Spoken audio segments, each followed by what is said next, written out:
This is KM Weiland, and you are listening to the 385th episode of the Helping Writers Become Authors podcast.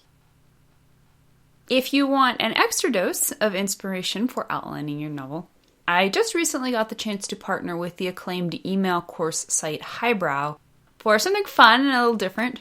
We put together a 10-day email course based on my teachings of how to brainstorm and create a truly useful novel outline.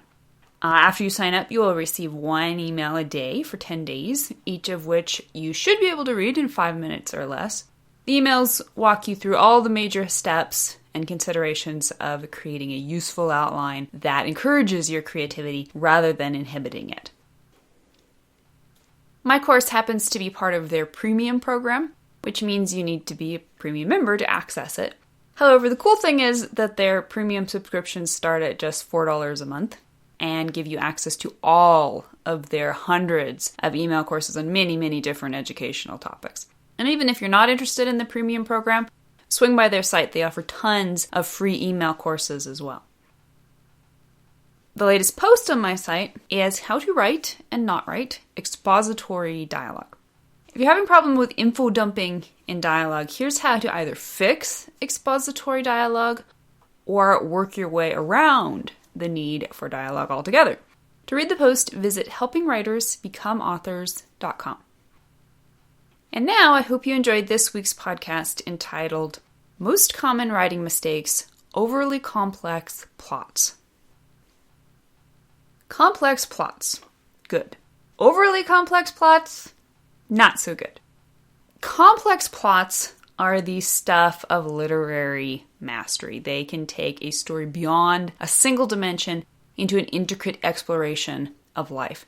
Dickens, Mann, Eliot, and so many more literary luminaries show us how to do it right.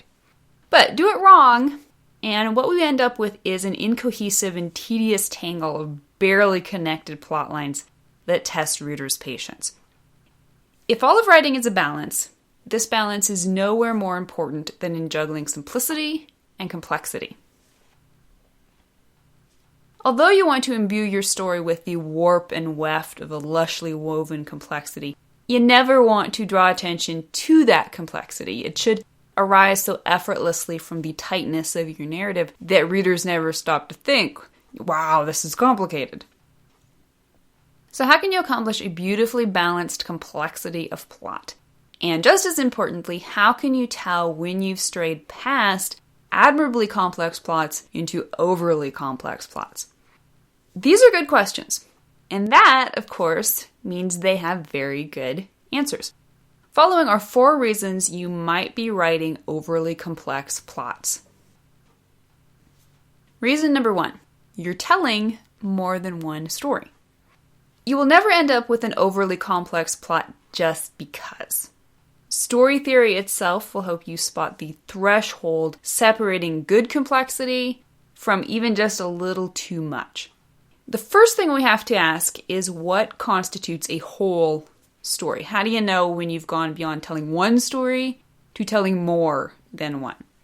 There are 2 major but entirely symbiotic aspects to a story. The first one is plot. And what makes a plot, you ask?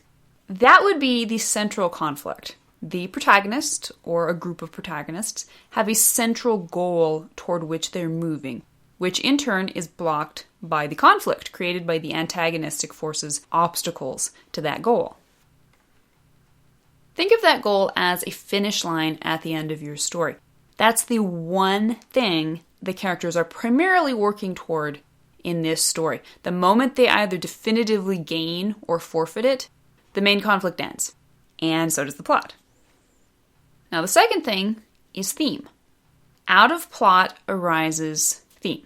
Or is it the other way around? Theme is the story beneath the story. It's what all the narrative action is really about. The opposing forces of conflict in your plot are offering a statement about the world, a truth, however large or small. Just as the plot is ultimately about one core objective, the theme must ultimately be about one core idea. No matter how many sub-ideas you explore, they all relate back to this one central statement of truth. That's how it works. Every story equals one plot, equals one theme. Doesn't matter how complex your story is, how many characters your cast includes, how many subplots you're weaving, a cohesive story will always come back to this one equation. This is the rock-solid heart of simplicity at the core of every truly admirable, complex story. Of course, what this means by extension is that if you violate this principle, if your story mutates an extra theme or an unrelated plot goal, then boom, you've just moved beyond writing one story into writing several. Or, more likely, one main story with a bunch of half stories tacked on around the corners. Your plot is no longer complex in a good way, but rather overly complex. Identifying plot and theme is the single most important principle of determining which quote-unquote extras belong in your story and which don't. It requires you to mentally strip your story down to bare bones so you can fully understand exactly what it's really about under all the flash and fluff. And then you can start rebuilding it from the ground up. You'll have to kill the darlings that don't support your primary dramatic and thematic principles, and instead choose only those characters, subplots, and scenes that enhance the overall effect of your story's beating heart.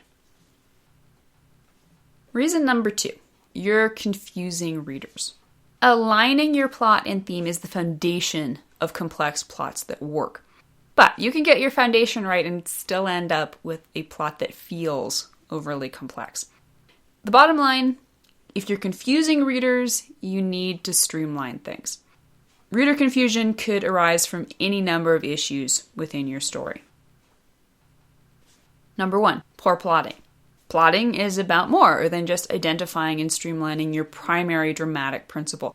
You also have to make sure you've chosen structural beats that reveal that primary dramatic principle.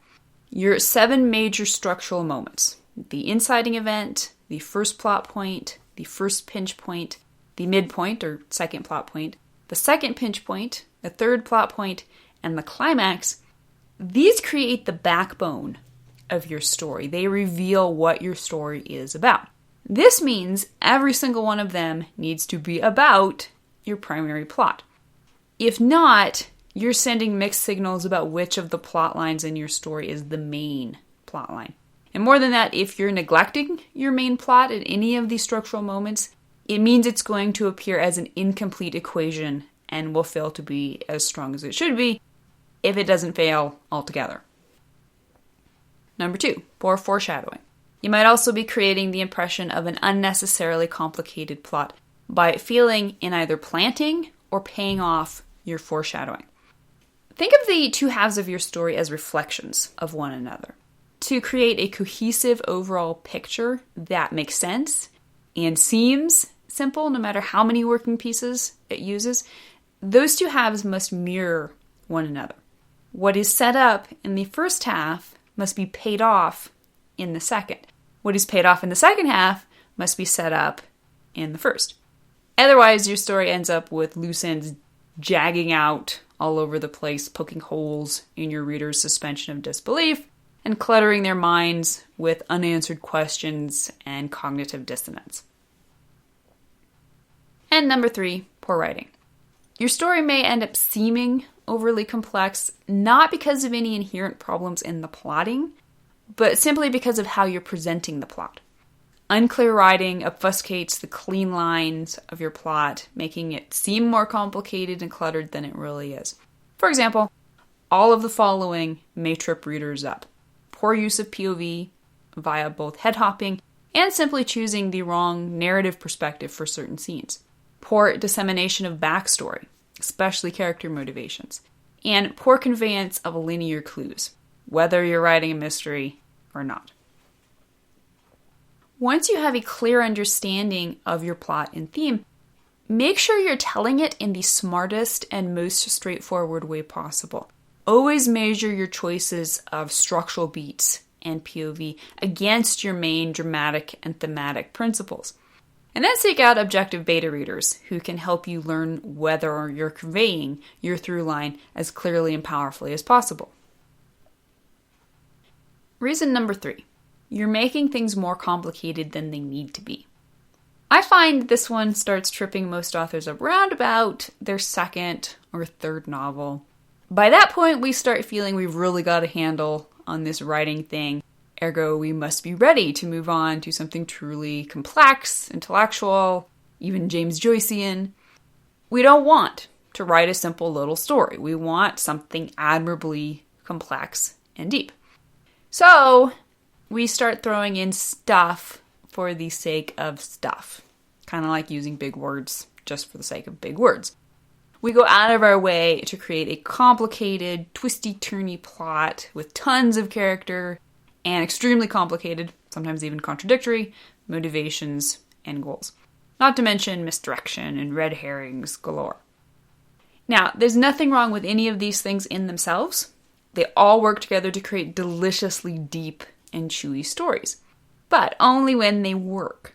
If they're in the story for the explicit purpose of creating complications, then you must be extremely honest with yourself about whether they're actually advancing the plot or just getting in the way. Simplicity is always best. It is the sign of an authorial mind that knows itself, knows its story, and understands the single best route from beginning to end. William Zinsser summed it up. 4 basic premises of writing: clarity, brevity, simplicity, and humanity. Only once you understand how to write simply can you begin to create complexity that doesn't obscure, but rather clarifies. So don't set out to write a complex story. Write the story that's in front of you. If it needs to be a war and peace, it will show you that on the page. Always ask yourself the following questions. Can I simplify this? Will adding this subplot enhance or interrupt the story's thematic principle? And will this be a vehicle readers can write deeper into the story, or is it an obstacle barring their entry? Reason number 4, you're creating a frenetic feeling. Finally, you'll want to evaluate the overall tone and narrative approach of your story.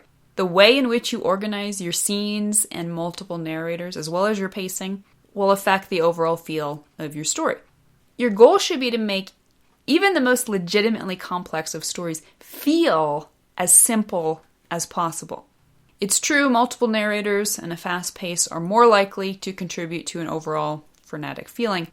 This doesn't mean you can't use them just as adeptly in a complex story. However, it requires a masterful hand upon the wheel. At every stage of the writing, outline, draft, revision, take a step back and look at the big picture of your story. Once you have an absolutely clear vision of your story's foundational elements, you will be able to make informed decisions about even the smallest factor and its ability to enhance or detract from the overall effect you're trying to create. Avoid busyness for the sake of busyness. Even if all of your complexities make sense, you can leave readers' heads spinning if you throw things at them rapid fire. Now, this doesn't mean you need to drag everything out, but pay particular attention to the balance of your scene structure. Scene, which is action, and sequel, which is reaction, to create a supportive ebb and flow within your narrative pacing. And just as importantly, make sure you're properly developing your character's emotional reactions. For every cause within the action of the plot, there must be a sensible effect within your character's reactions. And of course, vice versa. Be mindful of the overall sense you're trying to create in your story's big picture. It's extremely easy for authors to get lost in a story's minutiae to the point that they think they're creating exactly the effect they want, when really a few wrong choices within the narrative may be combining to create a very different effect. And this is why it's so important to occasionally step back from the nitty-gritty of the actual words. Stop every quarter of the first draft to do a 50-page edit and read over the entire story so far. After you've finished the first draft, give yourself a break of several months to gain some objective distance. And, of course, share your manuscript with trusted beta readers who can tell you if their experience of the story lines up with your intentions. Ultimately, the problem of overly complex plots is really the problem of authors writing stories they either fail to fully understand and/or aren't in control of. Learn to understand your story, to identify the primary thematic and dramatic principles, and then to bring them to life on the page with the right mix of techniques. Do that, and you will always find a perfect balance of complex simplicity. Thank you for listening to the Wordplay Podcast. To read a transcript of this episode, you can visit my website at helpingwritersbecomeauthors.com. And be sure to check back again next week.